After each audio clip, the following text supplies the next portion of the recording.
What's up guys, welcome to the Chess Giant. This is Solomon Riddell, and in today's video I'm going to be showing y'all the center fork trick, a really nice idea for you e5 players trying to get an opening advantage against the Italian game.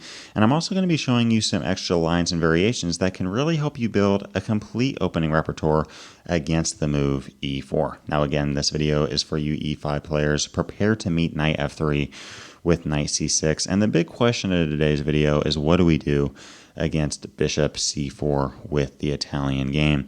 In this case, a lot of players like to play bishop c5, but I personally really like knight f6 for black. Now, first off, this is just a good developmental move, bringing our knight towards the center of the board and also looking to castle kingside.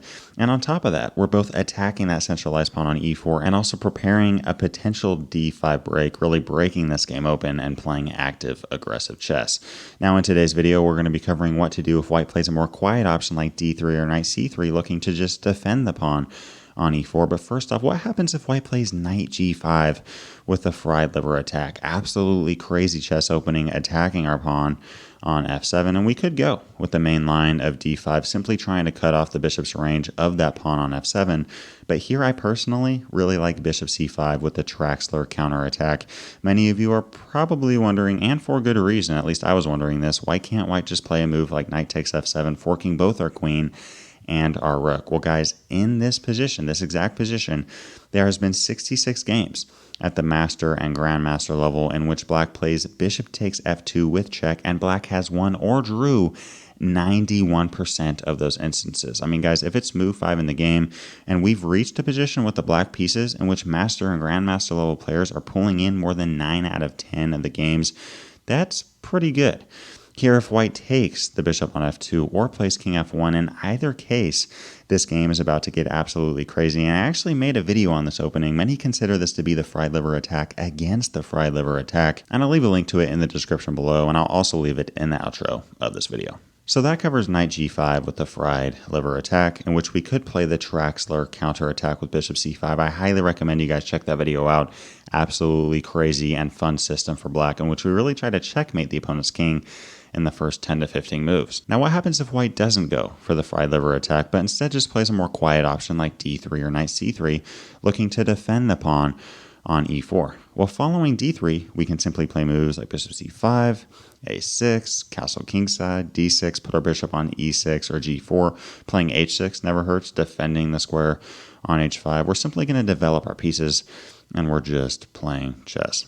But really the main objective of this video is to cover what to do against knight c3. White plays bishop c4, we play knight f6, and then white responds with knight c3. Now we have a prime opportunity to use the center fork trick with knight takes e4. Whole idea being, if the knight captures back, yes, we are down a piece for our pawn, but we can now play d5, forking both the knight and the bishop. In today's video, we're going to cover what happens if white takes the pawn on d5, plays bishop d3, defending the knight, as well as bishop b5. Now, first off, what happens if white just takes the pawn on d5? Well, here we can simply take back with the queen, and yes, we are sitting at even material, but I mean, following a move like knight c3, keep in mind the knight was just attacked on e4, we could play queen d6, continue with a move like bishop g4, we have a bishop pair here, we're pinning the knight on f3 to the queen on d1. We have a nice hold, especially on the dark squares in the center of the board, specifically that square on d4 that is attacked by our pawn on e4, our queen on d6, and our knight on c6. We can continue by playing moves like castling queenside, and we're just playing chess. So if bishop takes d5, we can simply take back with the queen, prepare to meet knight c3 with moves like queen d6, bishop g4, castling queenside. Black really has nothing to worry about there. Now what about the move bishop d3, looking to defend the knight on e4? I actually think that bishop d3 is white's best option, but even then, I think that black has a good game. We can simply take that knight on e4, and following bishop takes e4, continue with a natural move like bishop d6. Here we're going to continue with moves like castling kingside, h6, f5, expanding on the king side. Keep in mind, this pawn on the e-file is a very strong pawn, attacking both f4 and the centralized square of d4.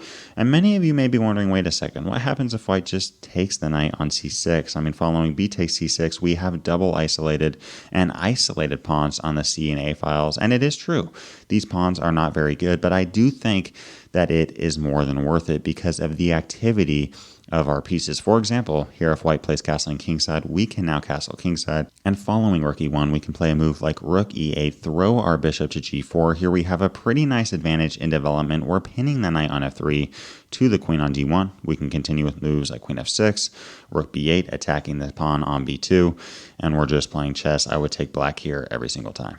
So y'all, if bishop d3, we can simply take that knight on e4, continue with bishop d6, castling kingside, moves like h6 and f5 expanding on the king side of the board, and black has a nice game. Now what about the move bishop b5, looking to pin our knight on c6? Many players may go for this because they see that once we take their knight, they can take that pawn on e5, evening out the material and also putting a ton of pressure on our knight on c6. Well, the only issue with this for white is we can now play queen g5. I don't know if you guys have seen the Blackburne Shillings trap, but it's very similar to that, playing queen g5, attacking both the knight on e5 and the pawn on g2. And here if white plays a move like knight takes knight, we're not going to play b takes c6 because the bishop could take that pawn back, checking our king and simply winning our rook on a8. But instead we're simply going to take that bishop. And here, as y'all can tell, I mean, there's a ton of squares that this knight could technically move to, but only one of them that keeps the knight alive with knight d4. And in this case, we're going to bring our queen right back to g5,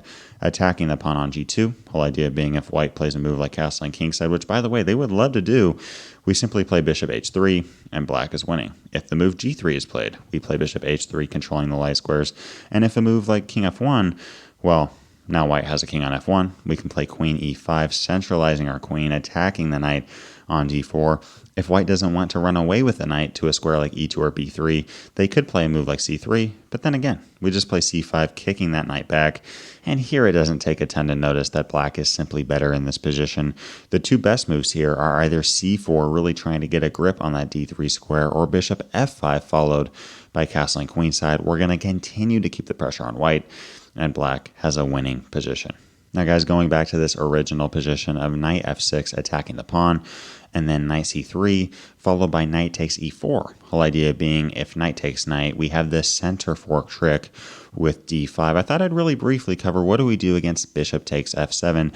Many players may go, look, if I take the knight on e4, I'm simply going to lose a piece. Why not play bishop takes f7, give up my piece that way, and then also have black with a very awkward and very vulnerable king on f7. Well, it actually turns out that this is simply a huge mistake for white because we can now take full control of the center of the board with d5, attacking that knight on e4. And here in this position, if white wants to play a move like knight eg5 check, attacking our king, that's completely okay. We're going to bring our king back to g8, and the very next move, get rid of that knight on g5 with a move like h6, kicking it back to h3. Very awkward square, by the way. Now we can just take that knight off the board, giving white isolated and double isolated pawns. And yet again, we have very strong pawns in the center of the board, simply taking control of this game. We can continue with moves like queen f6, getting our bishop to e7 or c5, putting our rook on d8, e8, or f8. We're just playing chess, and if you plug this into a computer program, it's going to tell you that black has a -2 advantage, which simply means we're crushing this game. If you'd like to learn the theory behind the Traxler Counter-Attack, the fried liver against the fried liver, click the video to the left. If you'd like to learn the Noah's Ark trap, a chess opening trap for black against the Roy Lopez, click the video to the right. Leave a comment below to let me know what other videos you'd like to see covered on this channel. And as always, I appreciate you guys. Thanks for watching. Peace.